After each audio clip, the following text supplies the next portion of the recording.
그러니까 민주당은 회담의 형식과 내용 가운데 형식보다는 지금 내용, 그러니까 의제 설정이 더 중요하다. 지금 이렇게 이야기를 하는 것으로 이해가 됩니다. 결국 어제 예정됐던 형식과 의제를 논의할 실무 협의가 오늘로 연기가 됐습니다. 자, 민주당이 생중계 제안을 받아들일 가능성 지금 좀 낮아 보이고요. 여기서 중요한 건 바로 조금 전에 들으신 것처럼 의제, 어떤 이야기를 이야기 나눌 것인가, 그 부분을 조율하고 논의하는 과정이 포인트가 될 것 같습니다. 하지만 이게 쉽지는 않을 것 같네요. 이재명 대표는 회담 주요 의제로 민생 회복 지원금 문제를 꺼내 들었죠. 민주당이 28일에 민생회복 지원금에 대한 재표결에 나섭니다. 지난 코로나 때 이게 얼마나 서민 경제 지원에 도움이 되는지를 실증적으로 증명한 바가 있습니다. 대안도 없이 상대가 주장하면 무조건 부정하고 보는 이런 마인드로는 정상적인 국정 운영이 쉽지 않다는 점을 다시 한번 생각해 주시기 바랍니다. 말로만 민생하지 마시고 실효성 있는 가능한 실질적 대안을 내주시기를 부탁드립니다. 일단 민생회복 지원금 문제는 양측에서 어느 정도 협의를 찾아갈 접점은 있는 것으로 보인다는 분석이 미리 나오고 있는 부분입니다. 그래서 여기서부터 좀 출발이 되지 않을까 이렇게 기대를 하게 되는데 여야 대표이자 대권 주자가 될 수 있겠죠. 이 두 대표 첫 대련인 만큼 치열한 수싸움이 예상이 되고 있습니다. 특히 아까 말씀하신 거 들으신 것처럼 여당의 경우 한동훈 대표는 대통령실과의 기조도 크게 다르지 않게 유지하면서 뭔가를 진행해야 되는 부담감이 좀 있을 것 같아요. 네, 그렇기 때문에 저는 한동훈 대표가 이번 대표 회담을 라이브로 진행하는 것에 대해서 오히려 더 큰 부담을 느끼지 않을까라는 생각이 드는데 왜 이것을 공개 토론을 생각을 하시는지 좀 의문이라는 생각이 우선 들고요. 현실적으로 여러 가지 민생 법안이라든가 쟁점들이 있지만 가장 중요한 쟁점 법안은 최혜병 특검법입니다. 최혜병 네. 특검법을 빼놓고는 도저히 대표 회담이 이루어지거나 그런 성과물을 도출하지 않을 수가 없는 상황이라고 할 수 있죠. 최혜병 특검법에 대해서 일단 국민의힘 내부에서도 제대로 된 조율이 이루어지지 않고 대통령실과도 아직까지 조율이 전혀 이루어지지 않은 상황임에도 이번 대표 회담을 통해서 어떠한 성과를 낼 수 있을지 그 부분 분명히 지적하지 않을 수가 없고요. 이 부분을 위해서 한동훈 대표 입장에서는 당 내에서 일정 부분 조율된 그런 안을 가지고 나오시는 게 합당하지 않을까라는 생각이 듭니다. 최대 쟁점이 말씀하신 것처럼 최상병 특검법입니다. 민주당에서는요, 제3자 추천안에 이어서 그럼 좋다, 제3자 추천안 받아들이겠다라고 이야기를 했고요.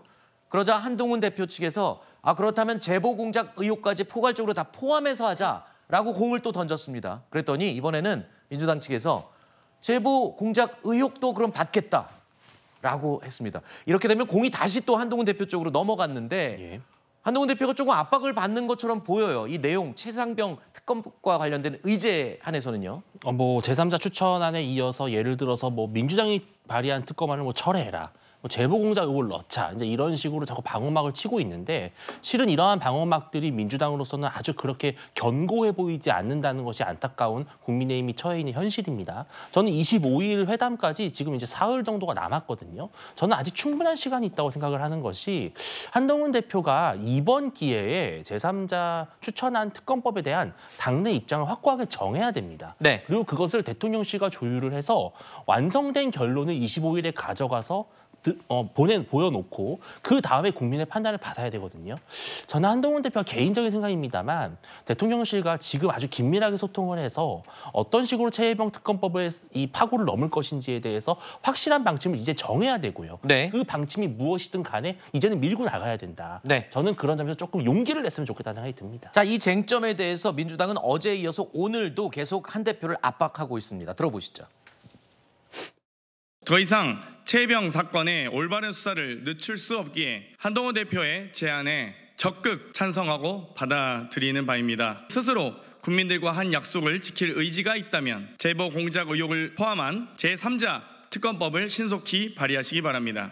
한동훈 대표가 구체적인 입장을 갖고 회담에 응하길 기대합니다. 그동안 추상적이고 단편적인 발언만 내놓다 보니 진심이 무엇인지 헷갈려하는 모습을 많이 봅니다. 이번에는 정치인들도 잘 못 알아듣는 여의도 사투리 말고 5천만이 쓰는 언어로 구체적이고 담백하게 자신의 생각을 밝히기를 기대합니다. 일단 한동훈 대표가 제안한 내용들은요. 아직 국민의힘 내부에서도 설득이 안 된 부분이 좀 있다는 것으로 알려져 있습니다. 반대하는 여당 의원들도 있고요. 그리고 그들을 설득해야 하는 한동훈 대표.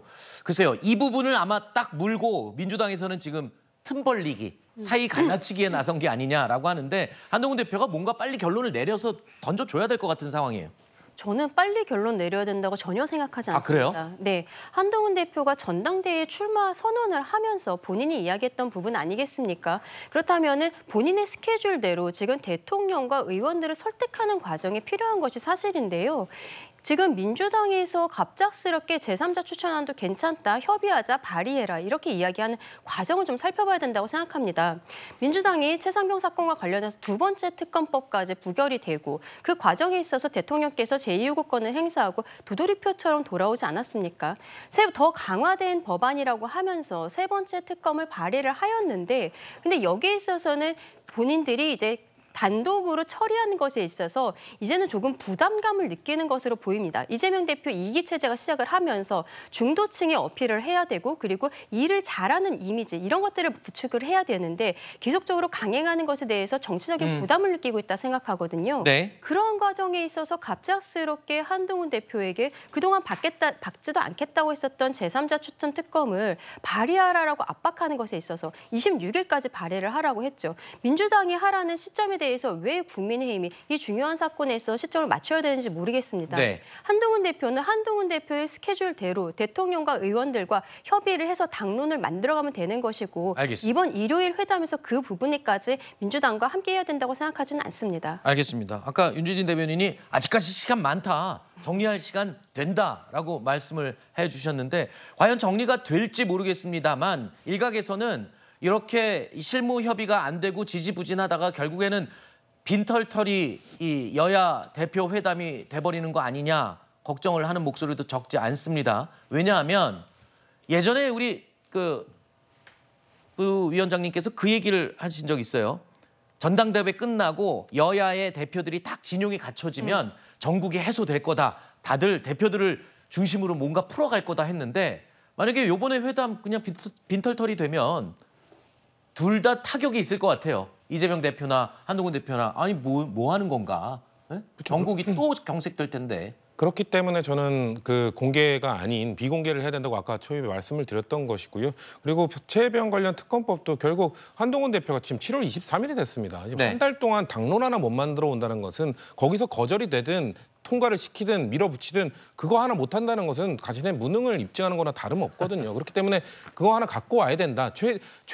가장 좋은 거는 윤준진 패널이 말한 것처럼 뭔가 안을 정리해서 갖고 오는 것이고 최소한 내가 주장했던 것을 한번 밀어붙여 보겠다라는 얘기하는 것. 최악은 당내 민주적 절차를 통해서 하겠다는 그 말을 되풀이하는 것이라고 보거든요. 네. 앵커께서 말씀하신 것처럼 양당 대표 모두 여기서 그래도 속이 성과를 거둬야 된다는 부담감은 갖고 있을 겁니다. 네. 그렇기 때문에 아마도 뭔가 지금 민감한 사안들 이외에 민생과 관련된 거에 대해서는 최소한의 성과를 거두기 위해서 지금 아마 실무 협상을 매우 치열하게 하고 있을 것으로 예상이 됩니다. 네. 아까 누가 말씀하셨죠? 양당 대표 회담이 한 번으로 끝날 거 아니지 않냐. 앞으로 이제 계속 만나야 될 거 아니냐라고 했는데 전 그 말이 제일 와닿는 것 같습니다. 첫 발걸음을 떼는 게 어려운 것이지 앞으로 계속 만나면서 소통하고 얼어붙은 이 정국을 빨리 풀었으면 하는 바람입니다. 자, 정치권 얘기는 여기서 마무리하도록 하고요. 조윤선 변호사님은 남아서 좀 도와주시고요. 세 분과는 인사드리겠습니다. 오늘 나와주셔서 고맙습니다.